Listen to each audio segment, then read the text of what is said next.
ನಮಸ್ತೆ ಎಲ್ರಿಗೂ. ಮಂಗಳೂರಲ್ಲಿದ್ದೇನೆ ನಾನು. ನಿನ್ನೆ ಊರಿಗೆ ಬಂದ್ವಿ, ಹಬ್ಬ ಇತ್ತಲ್ಲ ದೀಪಾವಳಿಗೆ ಅಂತ ಬಂದ್ವಿ. ಇವತ್ತು ಮೇನ್ ಹಬ್ಬ ಇದೆ. ನಾನು ದೇವಸ್ಥಾನಕ್ಕೆ ಹೋಗಬೇಕಿತ್ತು ಇವತ್ತು ಬೆಳಿಗ್ಗೆ. ಮೊದಲು ನಾನು ಹೋಗಿ ಮಾಡಿದ ಕೆಲಸ ಏನು ಅಂತಂದ್ರೆ, ನಾನು ಹೇಳಿದ್ದೀನಲ್ವ ಲಾಸ್ಟ್ ಒಂದು ಕೊರಗಜ್ಜನ ವಿಡಿಯೋ ಮಾಡಿದಾಗ ಕೂಡ ನಾನು ಹೇಳಿದ್ದೆ ನಿಮ್ಗೆಲ್ರಿಗೂ, ನನ್ನ ಮನೆಯಲ್ಲಿರುವಂತಹ ಕಲ್ಲುಟಿ ಅಪ್ಪನ ನಾನು ತುಂಬಾ ನಂಬ್ತೀನಿ ಅಂತ ಅಂದ್ಬಿಟ್ಟು. ಅವಳಿಂದಾಗಿಯೇ ನಾನಿರೋದು ಅಷ್ಟೇ, ನನಗೆ ಬೇರೆ ಏನು ಗೊತ್ತಿಲ್ಲ. ನನ್ನ ಪ್ರತಿ ಕಷ್ಟದಲ್ಲೂ ಪ್ರತಿಯೊಂದು ಇದರಲ್ಲೂ ನನಗೆ ಅವಳು ಬೆನ್ನೆಲುಬಾಗಿ ನಿಂತು ನನ್ನ ತಾಯಿ ಥರನೇ ನನ್ನನ್ನು ಇಲ್ಲಿ ತನಕ ಕಾಪಾಡ್ಕೊಂಡು ಬಂದಿದ್ದಾಳೆ. ಸೊ ಫಸ್ಟ್ ಹೋಗಿ ನಮ್ಮ ಅಪ್ಪೆಗೆ ಕೈ ಮುಗಿದು ಅವಳಿಗೆ ಹೂ ಬಿಟ್ಟು, ಅದಾದ ನಂತರ ನಮ್ಮದು ಜಾಗದ ದೈವ ಎಲ್ಲ ಇದೆ, ಪಪ್ಪನ ಹತ್ರ ಹೇಳಿ ಅಲ್ಲಿ ಕೂಡ ಹೂ ಎಲ್ಲ ತಗೊಂಡು ಹೋಗಿದ್ವಿ. ಅಲ್ಲೆಲ್ಲ ಇಟ್ಟು ಕೈ ಮುಗಿದು ಇವತ್ತು ನಾವು ದೇವಸ್ಥಾನಕ್ಕೆ ಹೊರಟಿದ್ವಿ. ಮೊದಲಿಗೆ ನಾನು ಅದೇ ಕಲ್ಲುಟಿ ಅಪ್ಪೆದು ಪನೋಲಿ ಬೈಲಲ್ಲಿ ಒಂದು ದೇವಸ್ಥಾನ ಇದೆ, ತುಂಬಾ ಪವರ್ಫುಲ್. ಮಂಗಳೂರಿನಲ್ಲಿ ಆಲ್ಮೋಸ್ಟ್ ಎಲ್ರಿಗೂ ಗೊತ್ತು, ತುಂಬಾ ಕಾರಣಿಕೆ ಇರುವಂಥದ್ದು. ಆಲ್ಮೋಸ್ಟ್ ಊರಿಗೆ ಬಂದ್ರೆ ನಾವು ಬಂದೇ ಬರ್ತೀವಿ, ಮಿಸ್ ಮಾಡೋದಿಲ್ಲ, ತುಂಬಾ ಕಮ್ಮಿ ಮಿಸ್ ಮಾಡೋದು. ಅಲ್ಲಿ ಅಗಿಲು ಸೇವೆ ಎಲ್ಲ ಇರುತ್ತೆ. ರೆಗ್ಯುಲರ್ ಆಗಿ ಏನಾದ್ರು ಕಷ್ಟ ಬಂದ್ರೆ ಏನಕ್ಕಾದ್ರೂ ಒಂದು ಅಗಿಲು ಕೊಡ್ತೀವಿ ಅಂತ ಹೇಳಿರ್ತೀವಲ್ವಾ. ಸೊ ಇವತ್ತು ಮನೆದು ಮತ್ತೆ ನನ್ನ ತಂಗಿದು ಹಾಗೇನೆ ನಂದು ಒಂದೆರಡು ಅಗೆಲಿತ್ತು. ಅದನ್ನ ಬೆಳಿಗ್ಗೆ ಹೋಗಿ ಅಲ್ಲಿ ಪನೋಲಿ ಬೈಲಿಗೆ ಹೋಗಿ ಅಲ್ಲಿ ಅಗೆಲು ತೆಗೆದು, ಅಂದ್ರೆ ಈ ಕೋಳಿ ಎಲ್ಲ ಕೊಟ್ಟು ಬರ್ಬೇಕಲ್ಲಿ. ಮಧ್ಯಾಹ್ನಕ್ಕೆ ದೈವಕ್ಕೆ ಇದು ಮಾಡ್ತಾರೆ, ಏನಂತಾರೆ, ಸೇವೆ ಮಾಡ್ತಾರೆ. ಆವಾಗ ಅದನ್ನ ಬಡಿಸ್ತಾರಲ್ಲಿ ಎಲೆ ಎಲ್ಲ ಹಾಕ್ಬಿಟ್ಟು. ಸೊ ಬೆಳಿಗ್ಗೆ ನಾವು 10 ಗಂಟೆ ಒಳಗಡೆ ಹೋಗಿ ಅಗೆಲಲ್ಲಿ ಚೀಟಿ ಬರ್ಸಿ ಕೋಳಿ ಎಲ್ಲ ತೆಗೆದು ನಾನು ಅಲ್ಲಿ ಒಳಗಡೆ ದೇವಸ್ಥಾನದ ಒಳಗಡೆ ಬಿಡ್ತಾರೆ ಹೋಗ್ಲಿಕ್ಕೆ. ಕೈ ಮುಗಿದು ಗಂಧ ಕೊಡ್ತಾರೆ. ಹೂ ನಾವು ಮಲ್ಲಿಗೆ ಕೊಡ್ಬೋದಲ್ಲಿ, ಹೂ ಕೊಟ್ಟು ಗಂಧ ತಗೊಂಡು ಅಲ್ಲಿಂದ ಸೀದಾ ನಾವು ಕುತ್ತರೆಗೆ ಬಂದ್ವಿ. ಪನೋಲಿ ಬೈಲಲ್ಲಿ ನಿಮ್ಗೆ 1 ಗಂಟೆಗಷ್ಟೊತ್ತಿಗೆ ದೈವಕ್ಕೆ ಸೇವೆ ಇರುತ್ತೆ. ಅದಾದ ನಂತರ ಅಲ್ಲಿ ಬಡಿಸ್ತಾರಲ್ವಾ, ಅಂದ್ರೆ ಈ ಕೋಳಿ ಎಲ್ಲ ಮಾಡ್ಬಿಟ್ಟು, ಅಂದ್ರೆ ಪದಾರ್ಥ ಎಲ್ಲ ಮಾಡ್ಬಿಟ್ಟು, ಊರಿನವರಿಗೆ ಗೊತ್ತು ಕ್ರಮ ಹೇಗೆ ಅಂತ. ಗೊತ್ತಿಲ್ಲದವರಿಗೆ ಹೇಳ್ತಿರೋದು, ಈ ಅಗಿಲು ಸೇವೆ ಅಂತ ಅಂದ್ರೆ ದೈವಗಳಿಗೆ ಬಡಿಸೋದಿರುತ್ತೆ. ಊಟ ಮತ್ತೆ ಈ ಕೋಳಿದು ಪದಾರ್ಥ ಎಲ್ಲ, ಅಂದ್ರೆ ಸುಕ್ಕ ಎಲ್ಲ ಮಾಡಿ ಪೂಜೆ ದೀಪ ಎಲ್ಲ ಇಟ್ಬಿಟ್ಟು ಮಾಡ್ತಾರೆ. ಅದು 1:30 ಗಂಟೆಗೆ ಮಾಡ್ತಾರೆ. ಅದಕ್ಕೆ ನಾವು ಬೆಳಿಗ್ಗೆನಲ್ಲಿ ಕೊಟ್ಟು ಬರಬೇಕು ಈ ಸೇವೆ. ಸೊ ಮಧ್ಯಾಹ್ನದಷ್ಟೊತ್ತಿಗೆ ರೆಡಿ ಮಾಡಿ ಬಡಿಸ್ತಾರೆ. ಆ ದೈವಕ್ಕೆ ಒಂದ್ಸರಿ ಬಡಿಸಿ ಆದ ನಂತರ ಆ ಪ್ರಸಾದ ಇರುತ್ತಲ್ವಾ, ಅನ್ನ ಮತ್ತೆ ಇದ್ರದ್ದು ಏನು ಮಸಾಲದೆಲ್ಲ ಕೋಳಿ ಮಸಾಲದೆಲ್ಲ ಪದಾರ್ಥ ಇದು ಹಾಕಿ ಮಾಡಿರ್ತಾರಲ್ಲ, ಅದನ್ನ ಒಟ್ಟಿಗೆ ದೈವಕ್ಕೆ ಹಿಂಗೆ ಬಡಿಸಿದರೆ ಅದನ್ನ ಒಟ್ಟಿಗೆ ನಮ್ಗೆ ಪ್ರಸಾದ ಅಂತ ಕೊಡ್ತಾರೆ. ಅಲ್ಲಿ ಬಡಿಸಿ ಎಲ್ಲ ಆದ ನಂತರ ಅನ್ನ ಸೇವೆ ಇರುತ್ತೆ. ಅಂದ್ರೆ ಅಲ್ಲಿ ಅಗೆಲ್ ಕೊಟ್ಟಿರ್ತಾರಲ್ಲ, ಕೆಲವ್ರು ತಗೊಂಡು ಹೋಗ್ತಾರೆ, ಕೆಲವ್ರದ್ದು ತುಂಬಾ ಅಗೆಲ್ ಇರುತ್ತೆ. ಸೊ ಅಷ್ಟು ರೈಸ್ ಇದೆಲ್ಲ ಉಳಿದಿರುತ್ತಲ್ವಾ, ಅದನ್ನ ಅಲ್ಲಿ ಭಕ್ತಾದಿಗಳು ಬಂದಿರ್ತಾರಲ್ಲ ಅವರಿಗೆ ಮಧ್ಯಾಹ್ನಕ್ಕೆ ಊಟಕ್ಕೆ ಕೊಡ್ತಾರೆ. ನಾವು ಬೇಕಾದ್ರೆ 1-2-3 ಗಂಟೆ ತನಕ ಅಲ್ಲೇ ಇದ್ರೆ ನಮ್ಗೆ ಊಟ ಕೂಡ ಮಾಡ್ಕೊಂಡು ಬರ್ಬೋದು. ನಾವು ಲಾಸ್ಟ್ ಟೈಮ್ ಮಾಡ್ಕೊಂಡು ಬಂದಿದ್ವಿ. ನಮ್ಗೆ ಅಂತಂದ್ರೆ ಇವಾಗ ಕುತ್ತರಿಗೆ ಹೋಗ್ಲಿಕ್ಕಿತ್ತು, ಆಮೇಲೆ ಮತ್ತೆ ಪುನಃ ವನದುರ್ಗಿ ದೇವಸ್ಥಾನಕ್ಕೆ ಹೋಗ್ಲಿಕ್ಕಿದೆ. ಅದಕ್ಕೆ ಅಲ್ಲಿ ಇದು ಕೊಟ್ಬಿಟ್ಟು 3 ಗಂಟೆ ಅಷ್ಟೊತ್ತಿಗೆ ಹೋಗಿ ನಾವು ಪ್ರಸಾದ ತಗೊಂಡ್ ಬರ್ತೀವಿ ಮತ್ತೆ ಪುನಃ ವಾಪಸ್. ಇಲ್ಲದಿದ್ರೆ ಅಲ್ಲಿ ನಾವು ಕೂತ್ಕೋಬಹುದು, ನಮ್ಗೆ ಟೈಮ್ ಇದೆ, ಪುರ್ಸೋದಿದೆ ಅಂತಂದ್ರೆ. ಅದಾದ ನಂತರ ನಾವು ಕುತ್ತರಿಗೆ ಬಂದ್ವಿ. ಕುತ್ತರ್ ಅಂತಂದ್ರೆ ನಾನು ನಿಮ್ಗೆ ಆಲ್ರೆಡಿ ಹೇಳಿದ್ದೇನೆ, ಕೊರಗಜ್ಜಂದು ಆದಿಸ್ಥಾನ, ಮೂಲ ಸ್ಥಾನ ಅಂತ ಅಂದ್ಬಿಟ್ಟು. ಊರಿಗೆ ಬಂದ್ರೆ ನಾನು ಮಿಸ್ಸೇ ಮಾಡಲ್ಲ. 2-3 ಅಂದ್ರೆ ಸ್ವಲ್ಪ ಬೀಡ ಚಕ್ಲಿ ಎಲ್ಲ ಇಡೋದಿತ್ತು. ನಾನು ಲಾಸ್ಟ್ ಟೈಮ್ ನಿಮ್ಗೆ ಹೇಳಿದ್ದೆ ಅಲ್ವಾ, ಅಮ್ಮಂದೊಂದು ರಿಂಗ್ ಮಿಸ್ ಆಗಿತ್ತು ಅಂತ ಅಂದ್ಬಿಟ್ಟು. ಅದಾದ್ಮೇಲೆ ಸಿಕ್ತು ಉಂಗುರ, ಅದಕ್ಕೆ ಅಮ್ಮಂದೊಂದು ಬೀಡ ಇಡೋದಿತ್ತು. ಇನ್ನೊಂದು ಏನು ಅಂತಂದ್ರೆ, ನಾನು ಲಾಸ್ಟ್ ಟೈಮ್ ವಿಡಿಯೋ ಮಾಡಿದ ನಂತರ ತುಂಬಾ ಅಂತಂದ್ರೆ ತುಂಬಾ ಜನ ನನಗೆ ನೀವೇ ನೋಡಿರ್ತೀರ, ಮೆಸೇಜ್ ಮಾಡಿದ್ದಾರೆ, ಮೇಡಮ್ ಹೇಗೆ ಹೋಗ್ಬೋದು, ನಮಗೂ ಈ ತರ ಕಷ್ಟ ಇದೆ, ಏನ್ ಮಾಡೋದು ಅಂತ ಅಂದ್ಬಿಟ್ಟು. ನಾನು ನಿಮ್ಮೆಲ್ಲರ ಪರವಾಗಿ ಬೇಡ್ಕೊಂಡು ಬಂದಿದ್ದೇನೆ. ಅಂದ್ರೆ ತುಂಬಾ ನನಗೆ ಒಂಥರ ಗಿಲ್ಟಿ ಫೀಲ್ ಆಗ್ತಿತ್ತು, ಇಷ್ಟೆಲ್ಲ ಕಷ್ಟ ಇದೆಯಲ್ಲ ಪಾಪ, ಏನ್ ಮಾಡು. ನಾನು ನನ್ನ ಹಸ್ಬೆಂಡ್ಗೆ ಹೇಳ್ತಾ ಇದ್ದೆ, ನೆಕ್ಸ್ಟ್ ಟೈಮ್ ಹೋದ್ರೆ ಎಲ್ಲರ ಪರವಾಗಿ ನಾವು ಬೇಡ್ಕೊಂಡು ಒಂದಷ್ಟು ಕಾಣಿಕೆ ಹಾಕಿ ಬರೋಣ ಅಂತ ಅಂದ್ಬಿಟ್ಟು.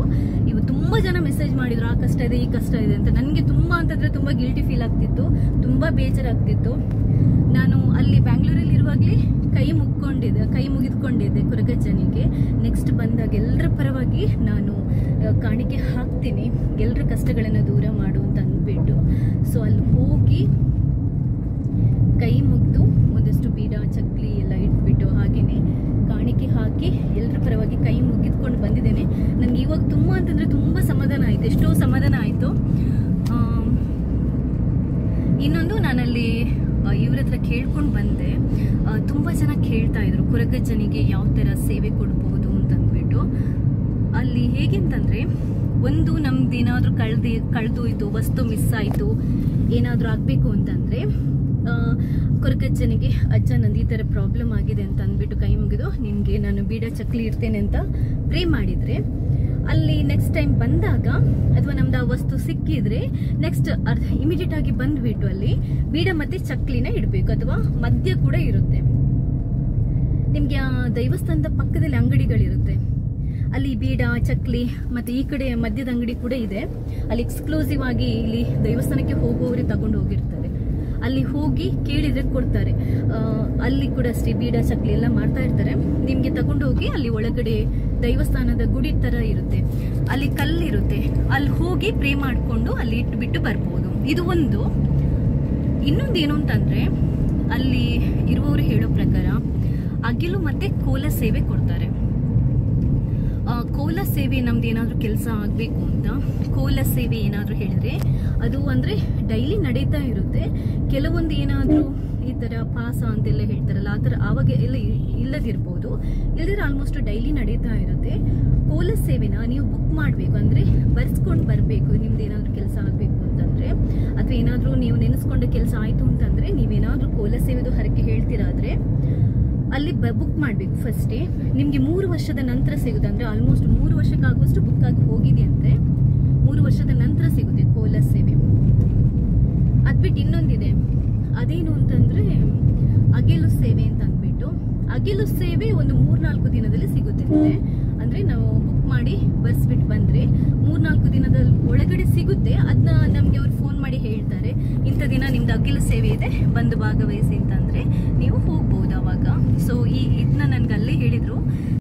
ನಿಮಗೆ ಇನ್ನೊಂದು ಏನು ಅಂತಂದರೆ, ಈ ಕುತ್ತರಲ್ಲಿ ಕೋಲ ಸೇವೆ ಎಲ್ಲ ಕೊಡುವಾಗ ಹೆಂಗಸರು ಹೋಗ್ಲಿಕ್ಕಿಲ್ಲ, ಅಲ್ಲಿಗೆ ಹೆಂಗಸರು ಅಟೆಂಡ್ ಮಾಡಲಿಕ್ಕಿಲ್ಲ, ಗಂಡಸರು ಮಾತ್ರ ಹೋಗ್ಬೋದು. ಅಗಿಲು ಸೇವೆಗೆ ಆದರೆ ಹೆಣ್ಮಕ್ಳು ಕೂಡ ಹೋಗ್ಬೋದಂತೆ. ಕೋಲ ಸೇವೆಗೆ ಹೆಣ್ಮಕ್ಳು ಹೋಗೋ ಥರ ಇಲ್ಲ. ಹಾಗೆಯೇ ಡೇ ಟೈಮಲ್ಲಿ, ಹಗಲಿನ ಹೊತ್ತಲ್ಲಿ ಹೆಣ್ಮಕ್ಳು ದೈವಸ್ಥಾನದ ಒಳಗಡೆ ಹೋಗಿ ಕೈ ಮುಗಿದ್ಕೊಂಡು ಬರ್ಬೋದು. 6 ಗಂಟೆ ನಂತರ ಹೆಣ್ಮಕ್ಳು ಅಥವಾ ಹೆಂಗಸರು ಹೋಗಿ ದೈವಸ್ಥಾನದ ಒಳಗಡೆ ಕೈ ಮುಗಿಯುವಾಗೆ ಇಲ್ಲ. ಅದು ಅಲ್ಲಿ ರೂಲ್ಸ್ ಇದೆ. ಏನಕ್ಕೆ ಏನು ಅಂತ ಗೊತ್ತಿಲ್ಲ, ಹಿಂದಿನಿಂದ ಬಂದಿರುವಂಥದ್ದು ನಾವು ಫಾಲೋ ಮಾಡಬೇಕಾಗುತ್ತೆ. ಸೊ ಈ ಇನ್ಫಾರ್ಮೇಶನ್ ಅನ್ನು ನೀವು ಹೋಗೋಕ್ಕಿಂತ ಮುಂಚೆ ತಿಳ್ಕೊಂಡಿದ್ರೆ ಒಳ್ಳೇದು ಅಂತ ಹೇಳ್ತಾ ಇದ್ದೇನೆ. ನಾನು ಆಕ್ಚುಲ್ ಆಗಿ ಹೋಗಿರೋದು ಕುತ್ತರ್ ಪದವಲ್ಲಿರುವ ಕೊರಗಜ್ಜನ ಆದಿಸ್ಥಾನ ಇದೆಯಲ್ವಾ, ಅಲ್ಲಿಗೆ. ಆಕ್ಚುಲ್ ಆಗಿ ಆ ಕುತ್ತರ್ ಅನ್ನೋ ಪ್ಲೇಸ್ ಅಲ್ಲೇ ಇದೆಯಲ್ವಾ, ನಿಮ್ಗೆ ಆಲ್ಮೋಸ್ಟ್ ಒಂದು 7 ಗುಡಿಗಳಿದೆಯಂತೆ, ಅಂದ್ರೆ 7 ಆದಿಸ್ಥಾನಗಳಿದೆಯಂತೆ. ಇವತ್ತು ಹೋದಾಗ ಕೂಡ ಅಷ್ಟೇ, ದೀಪಾವಳಿ ಎಲ್ಲ ಊರಲ್ಲಿ ತುಂಬಾ ಜನ ಇದ್ರಲ್ಲ, ತುಂಬಾ ಜನ ಇದ್ದಾರೆ ಆಕ್ಚುಲ್ ಆಗಿ. ಬಟ್ ಏನಿಲ್ಲ, ನಿಮ್ಗೆ ಕಾಯ್ಬೇಕು, ಕ್ಯೂ ಅಲ್ಲಿ ಹೋಗ್ಬೇಕು, ಅದೆಲ್ಲ ಏನೂ ಇಲ್ಲ. ಆರಾಮ್ಸಲ್ಲಿ ಎದುರುಗಡೆ ಗಾಡಿ ಪಾರ್ಕ್ ಮಾಡ್ಲಿಕ್ಕೂ ಜಾಗ ಇದೆ. ಅಲ್ಲಿ ಹೋಗಿ ನೀವು ಲೈನಲ್ಲಿ ನಿಂತ್ಕೋಬೇಕು, ಏನೂ ಇಲ್ಲ. ನೀಟಾಗಿ ಒಳ್ಳೆ ರೀತಿಯಲ್ಲಿ ಹೋಗಿ ತುಂಬಾ ಹೊತ್ತು ಬೇಕಾದ್ರೆ ಪ್ರೇ ಮಾಡಿ ಕೂತ್ಕೊಂಡು ಆರಾಮ್ಸೆ ಕೈ ಮುಗಿದ್ಕೊಂಡು ಬರ್ಬೋದು. ನೀವು ಮಂಗಳೂರಲ್ಲಿ ಇದ್ರೆ ನಿಮ್ಗೆ ಆಲ್ಮೋಸ್ಟ್ ಗೊತ್ತಿರುತ್ತೆ, ನಿಮ್ಗೆ ಇದ್ರ ಬಗ್ಗೆ ಎಕ್ಸ್ಪ್ಲೈನ್ ಮಾಡೋ ಅವಶ್ಯಕತೆನೇ ಇಲ್ಲ. ನಾನು ಇದನ್ನ ಯಾಕೆ ಮಾಡ್ತೀನಿ ಅಂತಂದ್ರೆ, ಮಂಗಳೂರು ಬಿಟ್ಟು, ಮಂಗಳೂರು ಅಲ್ಲದೆ ಬೇರೆಯವರು ತುಂಬಾ ಜನ ನೋಡ್ತಾ ಇರ್ತಾರೆ. ಬ್ಯಾಂಗ್ಳೂರಿಂದ ಎಲ್ಲೆಲ್ಲಿಂದನೂ ನನಗೆ ಫೋನ್ಗಳು ಮತ್ತೆ ಎಲ್ಲೆಲ್ಲಿಂದನೂ ನನಗೆ ಜನ ಮೆಸೇಜ್ ಮಾಡ್ತಾ ಇದ್ರು, ಅಡ್ರೆಸ್ ಹೇಳಿ, ಹೇಗೆ ಹೋಗೋದು ಅಂತ ಹೇಳಿ, ಹಾಗೇನೆ ಏನೆಲ್ಲ ಸೇವೆ ಇರುತ್ತೆ ಹೇಳಿ ಅಂತ ಅಂದ್ಬಿಟ್ಟು. ಸೊ ಅವರಿಗೆಲ್ಲ ಹೆಲ್ಪ್ ಆಗಲಿ ಅಂತ ಈ ವಿಡಿಯೋನ ಮಾಡ್ತಾ ಇದ್ದೇನೆ. ನಿಮಗೆ ಮಂಗಳೂರಿಗೆ ಬಂದರೆ ಒಳ್ಳೆ ಪ್ಲೇಸ್ ಕೂಡ, ತುಂಬ ಕಾಮ್ ಇರುತ್ತೆ ಅಲ್ಲಿ. ನಾವು ಆ್ಯಕ್ಚುಲ್ ಆಗಿ ಮುಡಿಪು, ಈ ಮಂಗಳೂರು ಯೂನಿವರ್ಸಿಟಿ ಇದೆಯಲ್ವ ಅಲ್ಲಿ, ಮತ್ತೆ KS ಹೆಗ್ಡೆ ಆ ರೋಡ್ ಇದೆಯಲ್ವ, ಅಲ್ಲಿಂದ ಬಂದ್ವಿ. ಅಂದರೆ ಪಾನೆಮಂಗಳೂರಿಂದ ಮುಡಿಪು, BC ರೋಡಿಂದ ಪಾನೆಮಂಗಳೂರಿಂದ ಮುಡಿಪು, ಮುಡಿಪಿಂದ ದೇರಳಕಟ್ಟೆಯಿಂದ ಸ್ಟ್ರೈಟ್ ಒಂದೇ ರೋಡು ಕುತ್ತಾರು. ನಿಮಗೆ ತೊಕ್ಕೊಟ್ಟಿಗೆ ಹೋಗೋಕ್ಕಿಂತ ಮುಂಚೆನೆ ಸಿಗುತ್ತೆ. ನೀವು ಮಂಗಳೂರು ಕಡೆಯಿಂದ ಬರೋದಿದ್ರೆ ಪಂಪ್ವೆಲ್ಲ, ಅಲ್ಲಿಂದ ತೊಕ್ಕೊಟ್ಟಿಂದ ನೆಕ್ಸ್ಟ್ ನಿಮಗೆ ಕುತ್ತಾರ್ ಸಿಗುತ್ತೆ. ನಾವು ಈ ಕಡೆಯಿಂದ ಬಂದ್ವಲ್ಲ, ಸೊ ಕುತ್ತಾರ್ ನಿಮಗೆ ಮೊದಲೇ ಸಿಗುತ್ತೆ.